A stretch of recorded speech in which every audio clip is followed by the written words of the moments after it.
Welcome to the Nourished Mama podcast.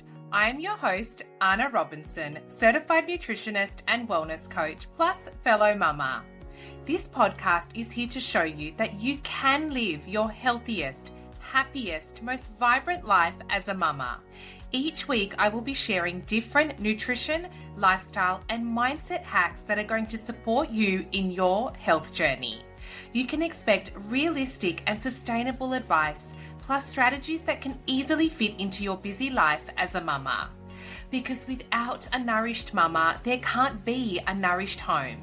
So if you are committed to creating a life filled with vibrance for you and for the ones you love most, then you are in the right place. So let's get into today's life-changing episode. Hello and welcome. Today I am joined by the wonderful and beautiful Renee. Renee is a certified nutritionist and health coach, and she just has the most beautiful presence online as well, inspiring mamas to live their healthiest, happiest life. I have loved following Renee's journey, and today Renee and I are going to chat a little bit more about prioritizing your health as a mama. Something I always say, and my followers will know, is without a nourished mama, there just can't be a nourished home. So one of the most important things that we do is make sure that we never feel selfish for prioritizing our own health. Both Renee and I are super passionate about making mamas feel happy and comfortable to do this. So I am so excited to have her on the podcast today. Yay, I'm so excited to be here. Thanks so much for having me. Oh, Renee, can you tell us a little bit more about yourself? How did you get into nutrition and health? Yes, absolutely. I'm a mama. I've got two beautiful little kitties, Georgia, which I actually can't believe is almost 7, which kind of, when I say that out loud, I'm like, I have a 7-year-old. I'm like, how did that happen? And then I have a little boy, Luca, who is going to be starting school next year, which is crazy. So he is almost 5.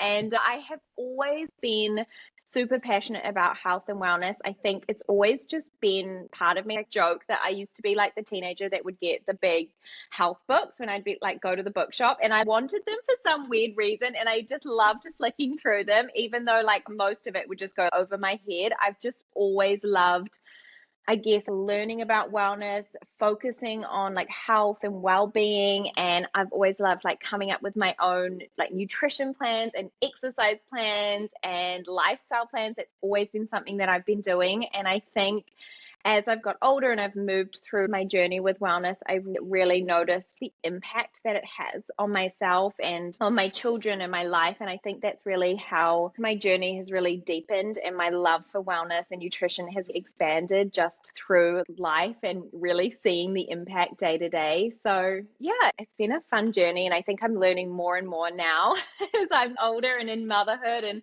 trying different ways to see really what works for me. But yeah, I think it's just been part of me from the get-go.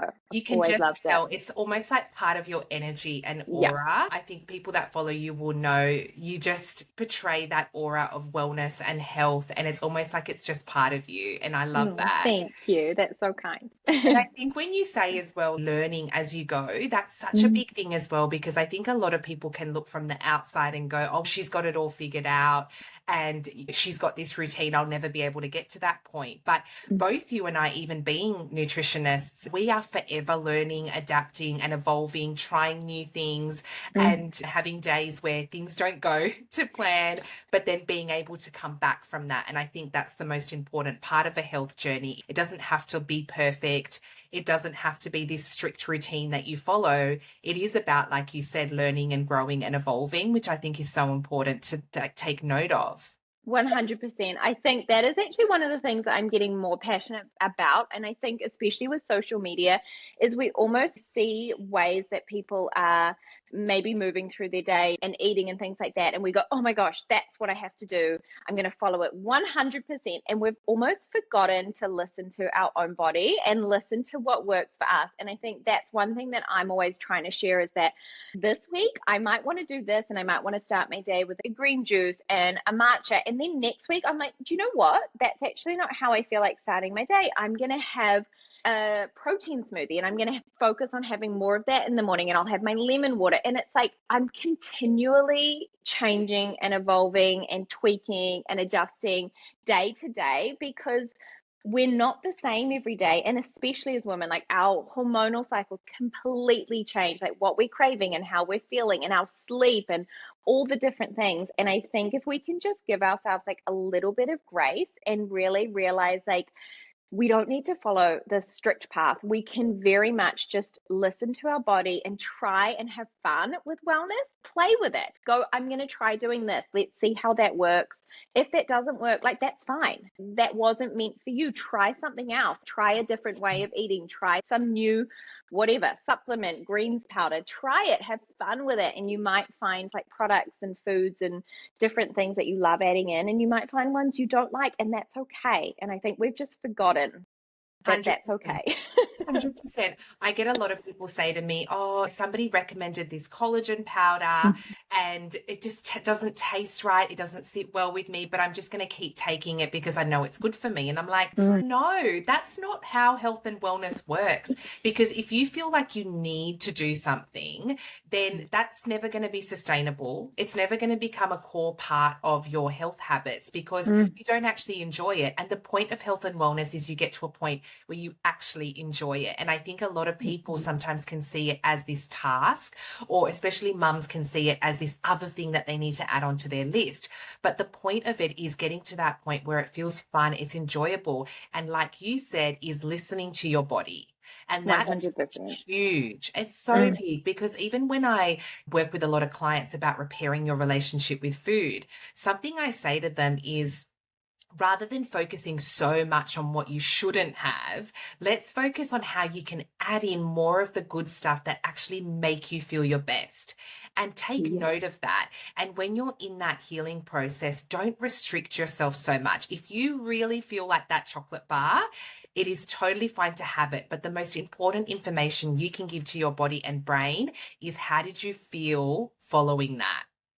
And I you love don't that. have to beat yourself up. You don't have to, but it's give your body that information, because I can almost guarantee you, if you start storing that information over time, you are naturally going to start going more for that nutritious, healthy option, because your body knows that it's going to make you feel more energized, more happy.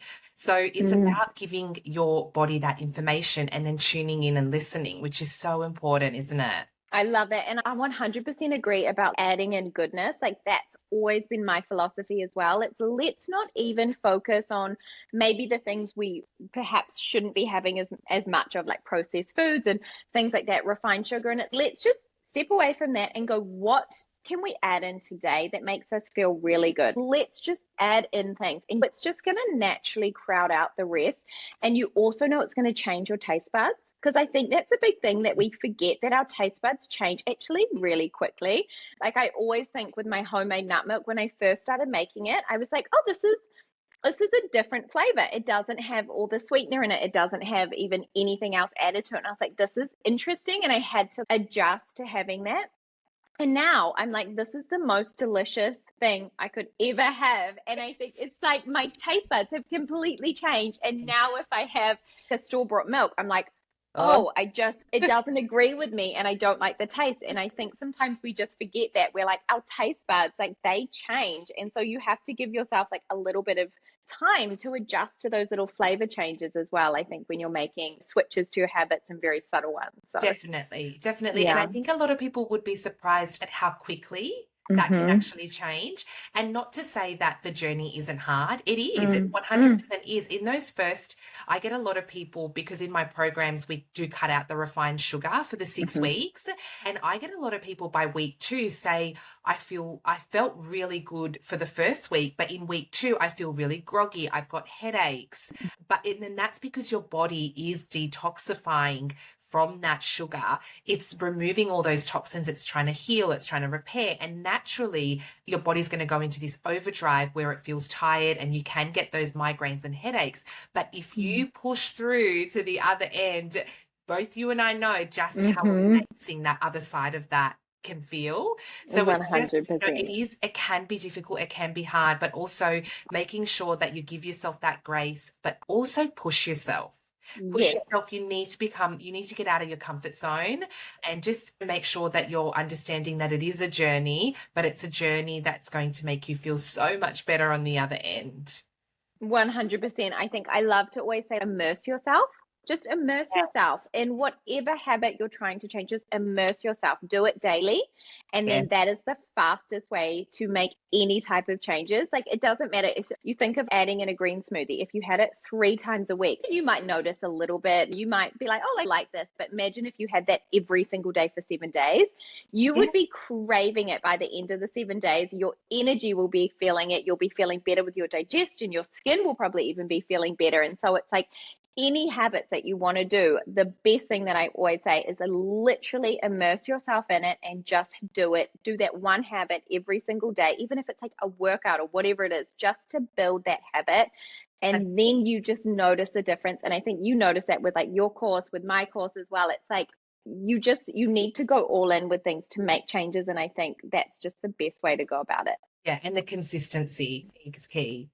Yeah, absolutely. Renee, so I know for you, look, early motherhood is Yeah. such a challenge. A lot of the reason why I do what I do at the moment is because I became severely burnt out. It was 2 years after I had my daughter, who's my second baby, and I became extremely burnt out. I actually ended up in hospital with a really nasty virus, and then from that ended up developing an autoimmune condition. And a lot of that I feel comes down to the fact that I just really wasn't told how to support my health in those early years of motherhood. I think a lot of people think that postnatal depletion occurs between 0 and 6 months and then you'll feel fine. But actually the full effects of postnatal depletion actually hit around that 2 to 3 year mark, especially if the mother hasn't actually replenished her health. And that's what happened to me. So a lot of the reason why I do what I do today is because of that. And I want to make sure that a lot of mums try and avoid that as well. What are some of the biggest challenges and struggles that you have experienced in those early years of motherhood? Yeah, gosh, so many. Yes. Thinking back on it, I think with Georgia, so my daughter, it was almost like so foreign. When you have your first child, it's so foreign and you're just like floundering around. So I almost found that slightly easier. And then Luca came along. He was born, I think, about 2 years after Georgia. And I found because he was born bang in the middle of COVID lockdown. So it was like our first COVID lockdown in Auckland, bang in the middle of like the 1 month. And he was born in that. And so that I found to be unbelievably challenging. I think the biggest thing that I found was sleep deprivation. Oh, Georgia was not a good sleeper. Like she was like, I will wake 7 to 8 times a night and just slowly kill your soul with the sleep. my Um, son's exactly the oh same. Yeah. God, that I think that is the worst. And then having to go through the day and just you're in survival. Yeah. I think everybody knows it as a mom. There's just stages where you're in full survival and the days just are literally on repeat. And you're like, I can't tell the difference between today and yesterday and last week. And I'm literally just moving through the motions. And I think that was probably the stage where I fell in love with my daily rituals because I was like trying to clip onto something that was almost like stable that I was in control of. Because I think when you're a new mom as well in the early stages, you don't really have control of anything. You don't know really when they're going to sleep and how long they're going to sleep for and if they're going to scream or they're going to wake up happy. You're just in it. You're Yeah. trying to survive. In survival mode. Yeah, you're just in pure survival. And so for me, my rituals was something that I almost could have control on. And I missed and I craved that time that was just for me in my day. And so that was really where I started my journey into my like daily rituals that I'm so passionate about now is because I realized quite quickly that I could actually fit in quite a few 5 minute rituals into my day if I scattered them from wake up to the end of the day. I knew I wasn't going to get this 2 hour window of just doing nothing and being able to fit in all these beautiful things. And so I found that I just literally would write down, and I still actually to this day do this, is I wrote down all the things that make me feel my best. So I wrote down Love that. movement, sunshine, gua sha, dry body brushing, green drinks, my boosted matcha, meditation. Like I literally just wrote this really big list of all my favorite like wellness and health things that make me feel really good. And then I was like, which ones can I fit in to my day that are not going to require like a whole hour to do? Yes. And so I would just start in the morning and I would just slowly start adding them in. So sometimes while I was like breastfeeding Luca, I would be meditating for a few minutes.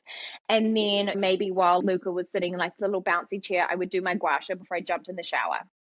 And then maybe I didn't get anything else done. And then at lunchtime, when like Luca was sleeping or Georgia was there, I would go outside and I'd have my matcha in the sun and I'd ground my feet on the earth and like I would take a few minutes. And so I really found like that to be so beneficial to how I felt. And then when I got to the end of the day, yeah, I was still tired and still a little bit drained, but I like wasn't depleted. I was And you, and nourished. it was your emotional health as well, probably really made a huge difference to that as well, which is such a big part of our journey as mums. I think a lot of the time we focus on the physical. I'm so tired. I'm so exhausted. But reality is that there can be a lot of overwhelm, anxiety, mood swings that can build up as well when we're not focusing on those little bits. And I always say it's the small habits that make the biggest impact over time. It really is. 100%. And it's those small habits that you can implement daily and be consistent with that are going to be part of your long-term health routine. Because a lot of people, especially women in general, but mamas, we go in with this all or nothing approach because we're built that way. It's if we can't get it perfect, if we can't get it right, then there's no point. I'm just going to wait until the kids are older, until they're at school.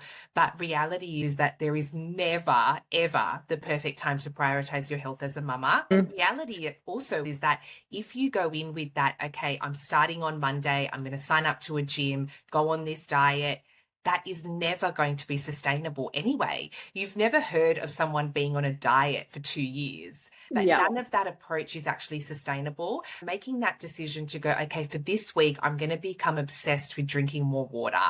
That's something that you can really build on. And that's something that's going to make a huge difference to your health over time. Or, okay, this week I'm going to focus on going to bed earlier. So I'm going to start in 15-minute intervals.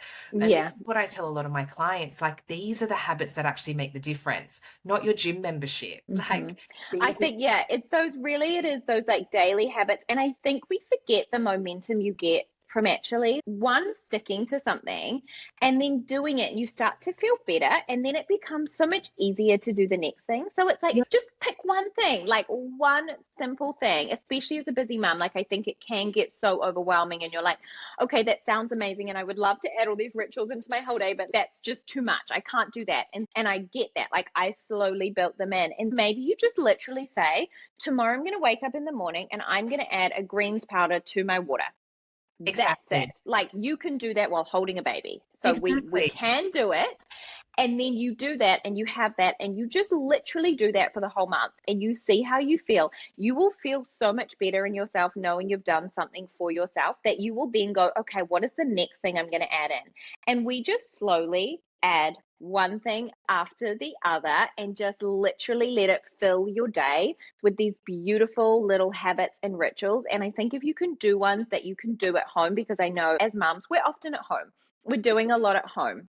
We're not out and about able to do a million different things. So try to make these rituals, these habits, ones that you can actually do in your house and in your home so that really no matter how your day's going, you know that you can still come back to those. And I think that's always really important. And it creates a happier environment, doesn't it? That's the whole point, is you need to wake up in a space where you feel inspired and happy. And a part of that is focusing on these daily rituals in your own environment and in your own space.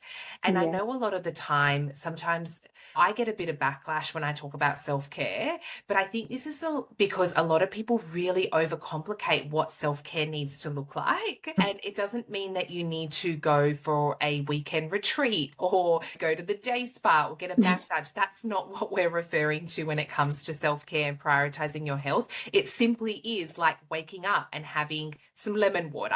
Yes. That is, and also making sure that you're doing it in a way that doesn't feel like you need to add another task in.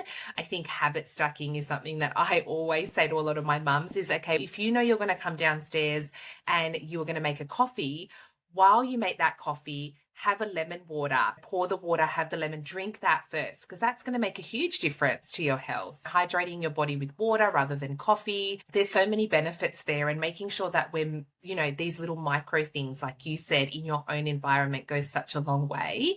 Now, I know a lot of people, like I said, feel like self-care might just be this other thing that they need to add to their list. But maybe if you can give us an example of what prioritizing your health as a busy mama looks like for you. Yes, I know you touched on this 100%. a little bit, but So for me, I think I change mine regularly. I'm big. I'm not actually, I love routines, but I'm not somebody that loves to stick with the same routine over and over again. Like I said, I love my non-negotiables, like those to me. I think if we can all take time, like even today, if you're listening to this, write a list of the things that make you feel amazing, like the things that make you feel like your best self. And I would literally make the biggest list of those and then just look at the list and go, realistically, how many of those things could I fit into a busy day, like a typical busy day to day, and add those into your day. And I think for me, that's what I do every day is I've got my list. I know what my non-negotiables are. I generally have between 7 to 10 of them. And then in my day, I will rotate. So sometimes I'll do them in the morning before the kids wake up. Like I love an early morning routine if my children are sleeping well at night. If they're not, they love to go through stages where they will just wake me up at night. And if they do that, then I move my morning routine to normally like a midday routine. And then when they're either like having their lunch or if they're at kindy in school on the days that they've both got those, I will do my beautiful rituals and routines in the middle of the afternoon. And then for whatever reason, if that doesn't work because I've got work and there's kids and all the things that come up in life, I will then move it to the evening. And so I'm constantly rotating and changing and tweaking my practices and my routines to make it really work for me. And as long as I know that I'm fitting in my non-negotiables into my day, then I know it doesn't matter what time of day I'm getting them in, as long as I'm really getting them in. Because if I don't, I notice like the biggest impact in my mood and my energy and my patience as well. I think is a big one as mums. I think we all like our patience is something that gets tested yes. many times in a day. And I think like for me, my self-care is like my way to balance my patience. And Yes. if I don't do it, I'm like my patience, I've become not a very patient person Yeah. and I hate that. So this is like one of my tools to keep that. And I think I'm sure like a lot of you can probably Yeah. relate to that. And I think I really want to touch on that as well, because I think a lot of the time as mums, it goes back to feeling selfish, to prioritize our own health. And I think this also comes from a lot of the way society has made us believe motherhood should look like. It's almost the minute we leave that hospital, it's almost like it's embedded in us that, okay, our life is no longer about us anymore. It's about this child. And we really, for me, one of my biggest goals is to pave the way for a new version of motherhood. And the reason for that is like you just touched on, when we prioritize our own health, that has the most beautiful ripple effect into our family. And that's why a lot of the time I do say, without a nourished mama, there can't be a nourished home, because so much of health and wellness stems from us. We are the heart of the home.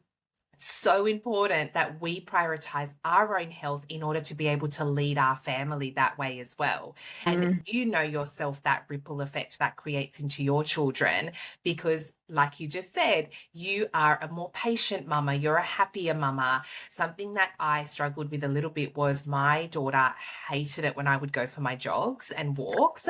She would scream and cry at the door. And I used to have that real big struggle on, do I go? Am I traumatizing her? And then after a while, I realized, okay, but when I go for these jogs, when I go to a Pilates class, a yoga class, I come back home and I am such a better person to be around. I'm such a better mama to be around. I'm more patient. I feel happier. I'm not overwhelmed. I can sit and play. It's the quality time that I spend with her when I get back, because I'm in such a better state emotionally and physically and mentally. And Yeah, that's why 100%. it's so important that we change this version of motherhood where we feel selfish to prioritize our own health, and realize that, like I said, we are the heart of the home. we lead the way our family leads as well. And everything we do now is going to be how they respect their body and treat their body as they grow as well, which is another thing that's a whole nother topic. But, Oh, you know, absolutely. No, I love it. Like even at home, like I will always, when the kids were actually younger, there was like at 9:15, that was the time that like the kids would have their morning tea. I would set them up with their morning tea, and then that was the same time I would move my body. So they always knew like they would have their morning tea. I would roll out my yoga mat and I would start to do like my workout. I would never have it like on quiet. I always had it so like they could hear what I was doing. And I would always explain to them, I'd be like, I'm moving, like I'm doing, this is my me time, this is mummy's time. I've got to do this and then I can play with you after. And oftentimes, like Georgia would come in and she would watch or she would do a little bit. And I think we almost have forgotten that they can be part of it. Like it doesn't need to be this thing where you go into a separate room and nobody talks to you, nobody interrupts you, and that's not achievable. Who has that unless your kids are at school and at kindy or whatever every single day when you have that time and you're not working and juggling a million things. But I think most of us are like, we've got a little person hanging off us or by us or with us or around us. And so we need to make it achievable. And I think to show them, like I even got Georgia like a little yoga mat. I was like, they can be part of it as long as they understand this is your time and they can be there and they can be doing it with you and they can watch you, but mummy needs to have her quiet time and do her little workout and then we can play. And I think like my kids just knew at 9:15 every day mummy was rolling out her mat, and it's like they just adjusted and they would play and they would be like around me, and that was just part of the routine. And I think sometimes we've forgotten that we actually can build our kids into our wellness routines. We don't need to keep it separate from them. Like they can help us make green smoothies. Like why can't they be chopping up and putting things into the smoothie in the blender with you? Like it can be joint and you can be doing it with your kids. Yeah, definitely. And this also goes for meditation, because I try and introduce meditation to a lot of the mums in my program. And a lot of them, it's like this foreign thing. And it's almost like they feel like, I always say to them, you don't need to be in this quiet space with like birds humming and like water flowing. I know that's what it can look like on social media. But reality is that when I meditate in the mornings, I will come down. A lot of the times my kids will come out and they have learnt to just sit with me, or my daughter will sometimes just plonk her butt on my lap. But Yes. that's totally fine, because the Yeah. reality is it's almost like just the idea that you made that commitment to yourself to go, I'm going to slow down for 5 minutes, for 10 minutes, whatever it is. That in itself is so much more powerful than how successful your actual meditation was. 100%. It's the power is where you said to yourself, I'm going to take this time for myself to breathe and slow down. That's what meditating really needs to look like for you as a mama. And that in itself is so powerful. And I can guarantee you that you're going to get so many benefits from that, whether you are doing a quiet meditation or whether you're doing a meditation with the kids around. Either way, there are so many benefits to that. No, I love my meditation practice is definitely something that I think for mums, I think meditation is so beneficial. And I think we put that pressure on it being this perfect, beautiful, quiet. It's just not. Oftentimes, like I'm sitting there, Luca will climb on top of me, or he'll be like playing with my hair, just twisting my hair. It's not triggering at all. I'm fine. Breathing through it. Love that. So it's just part of it. I think we all know motherhood is messy and we have to just find ways to still look after ourselves at the same time. And that's never going to look picture perfect. But if you show up every day, like that's truly the most important thing. Exactly. And just choosing you. It's as simple as that. It's just choosing you is so powerful. So Yeah. if there's a mama listening to this now and she is like deep in the trenches, we've both been there. She's deep in the trenches. She has no idea where to start. What are some advice, tips, or strategies you can give her? I know that you've touched a little bit on this with just waking up and having that morning lemon water, but what are some other things that you can, give her? I would probably say, like I said, write the list, get out of your head like all the things that make you feel amazing. And then I would figure out, do you want to have a morning practice? Is that going to be achievable for you? It really depends, like how well your child sleeps, what time they wake up. If you're getting a rested sleep, you might feel like, absolutely, I can get up, 20 minutes before my baby normally wakes. You totally can. Or if you're like, no, sleep is just not happening right now, then you might say, as soon as you put your baby down to sleep at night, that triggers the start of your evening routine. And you might go and have dim all of the lights and really try to relax. Take some big deep breaths. You could put on like a meditation. You could do a quick gua sha or dry body brush. You could have a beautiful hot shower. You could make some kind of beautiful like herbal tea. And just, I think, even just trying to lower some of your stress, your cortisol levels at the end of a busy day, that in itself is going to make you calmer, more relaxed, and you're going to go into the next day more capable of being able to add in maybe something else that might feel really good. I think when we come from this really depleted survival stage, oftentimes the best thing we can do is just try to regulate our nervous system first and really get that really calm. And it doesn't need to be like sitting for 20 minutes to meditate when you're so depleted. Sometimes that's like impossible.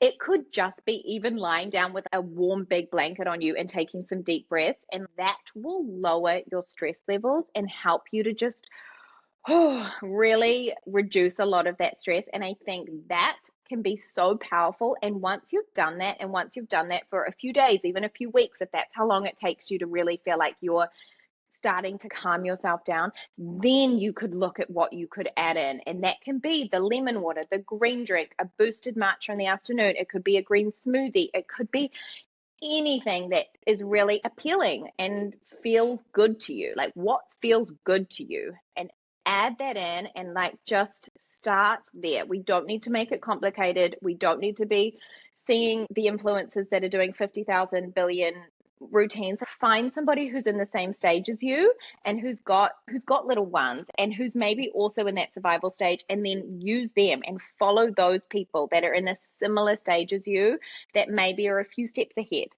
I Yes. think that would be my advice. Yeah, exactly. I love that. Something Yeah. I also tell my clients about is the fact that when it comes to nutrition, because I know diet is a huge part. We're both Mm. nutritionists and we Mm. both love our food. We love promoting that beautiful whole food approach. And something that I do tell a lot of my clients is I can give you like all the nutrition advice, I can give you all the meal plans, all the recipes, but a lot of the time when it comes to a health journey, 80% of that journey is mindset. So Yes. much of it is mindset. And one of the activities that I get a lot of the mums to do is find what drives them, what makes them want to be the best version of themselves. Mm. And I want to ask you, what drives you to be the best version of yourself, and what is your unique why? I think your unique why is so powerful, and this is something I say to a lot of the mums when it comes to a health journey and when challenges arise. Mm. It's your unique why that's going to set you back on that right path, that's going to Yeah. help you come back to why you're doing this. Why do you want to be better? Why do you want to do better? What are some of your unique whys? I think my unique why is just because I want to feel my best.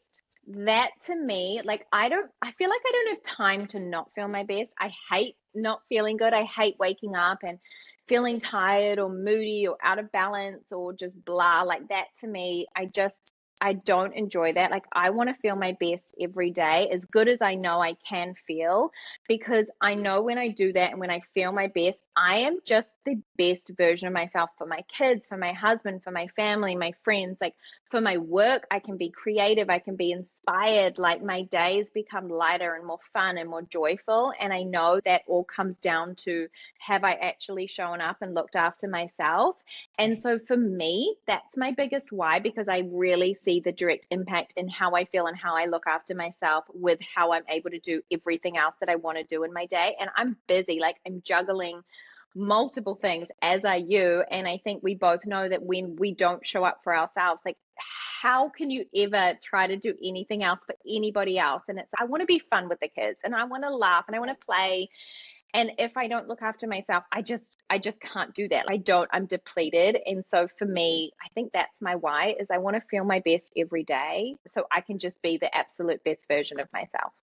And I think as well that we only get one life. with our beautiful family. And that's what I remind myself all the time. We only get one life. Do we want to live it feeling overwhelmed, stressed, unhappy in our own skin, or do we want to make the most of it? And the only way to actually make the most of it is to prioritize our health.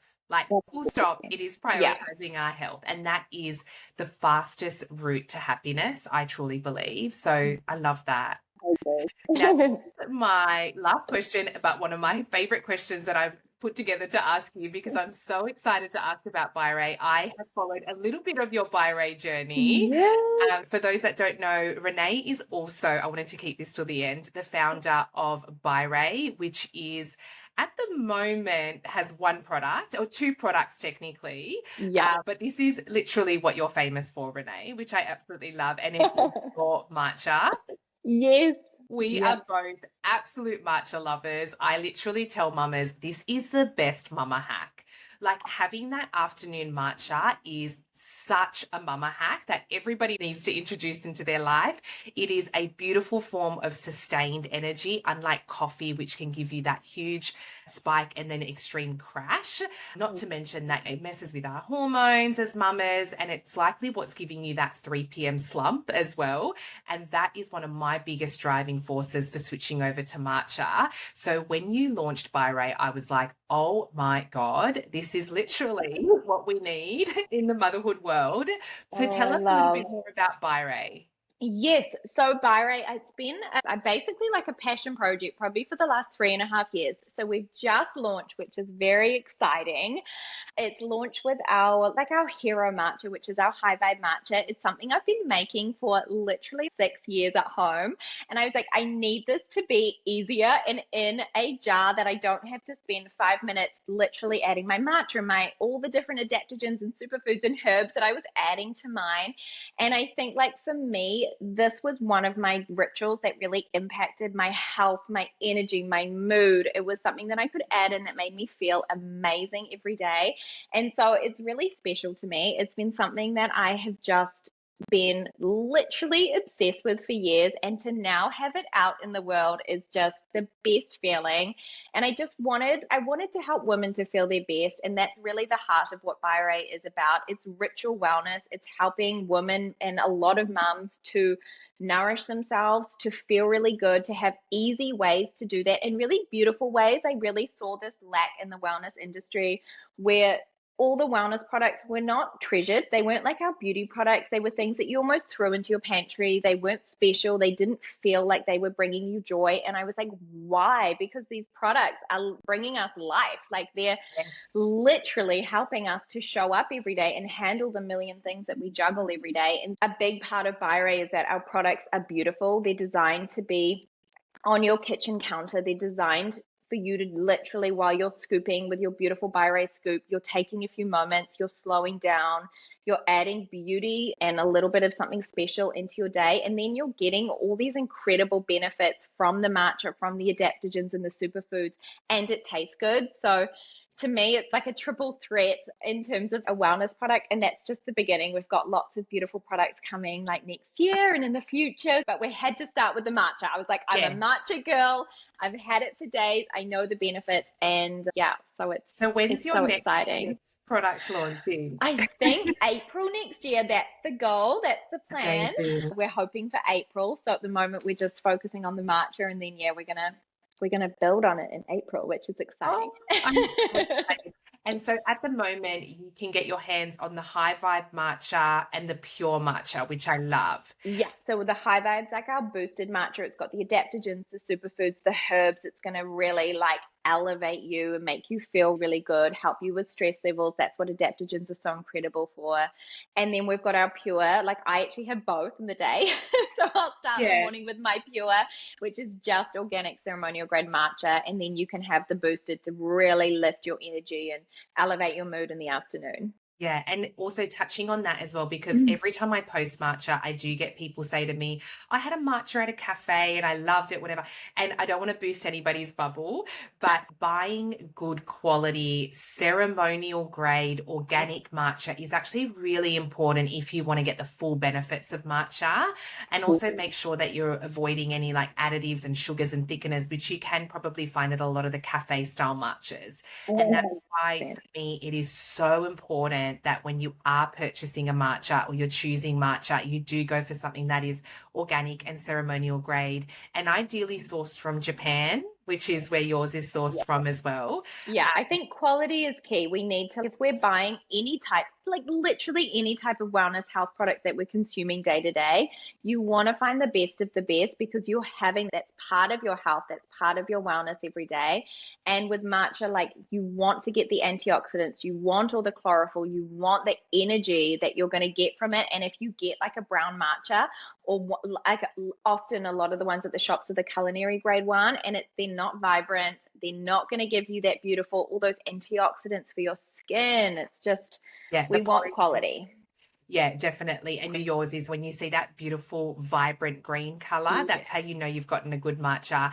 Before I let you go, can you just quickly give us some benefits of the matcha in general? Yeah, absolutely. So it is incredible for your energy. It's incredible it's like rich in antioxidant. It's just going to lift your mood. Like you were saying before, you're not going to be having that big coffee crash that we get. I often say with matcha, it's like you have it and it lifts you and then you just literally get to go along. You're not going to crash. You literally don't even feel like, you're like, I don't even know when it stopped working because I just feel balanced and calm. You can have it later in the afternoon. It's not going to keep you up. It's incredible for your health. It's incredible for your heart. It's incredible. Yeah, just packed with these antioxidants and the chlorophyll in it. So it's a definite like beauty skin drink as well. Yeah, it's also great for immunity, gut health. There's just so many benefits to matcha. There was also actually a recent study that found that the polyphenols found in matcha have been linked to killing breast cancer stem cells. Saw that. Yes, there are some amazing benefits around having matcha. And again, best mama hack. Like, especially in the afternoon, if you are having an afternoon coffee, definitely get rid of that and switch it over to a high vibe matcha because honestly, your life will change. Oh, I always have it on my way to pick up Lukey from Kindy. Yes. I'll be like, let's make my matcha, mentally prepare myself for the chaos that is coming in the afternoon, reduce some of the stress, have a little thing for myself, and then we can handle the afternoon. We're okay now. Exactly. So Renee, where can everyone find you? Yes. So you can find me at Wellness by Renee Brown on Instagram, also BYRE Wellness Club. And those are the two platforms I'm on. I'm also on Wellness by Renee if you want to head across and check out any of my ebooks, my courses, and then BYRE Wellness for ordering my High Vibe Matcha and my Pure Matcha. Amazing. We will make sure we link all of that in the show notes, guys, so you can get your hands on one of Renee's beautiful matchas. Renee, thank you so much. I know so many mamas are going to benefit from this episode, and I know we've probably inspired so many mamas to start their health journey. So I love that we're able to do that together. Yeah, I love chatting with you. I could have chatted for many more hours. I know. We'll have to do another episode soon together. 100%. Thank you so much for having me. I loved chatting. Thanks, Renee. Bye. Thank you so much for joining me today. I hope this conversation has inspired you to live your healthiest, happiest life. Don't forget to subscribe and tune in next week. Bye for now.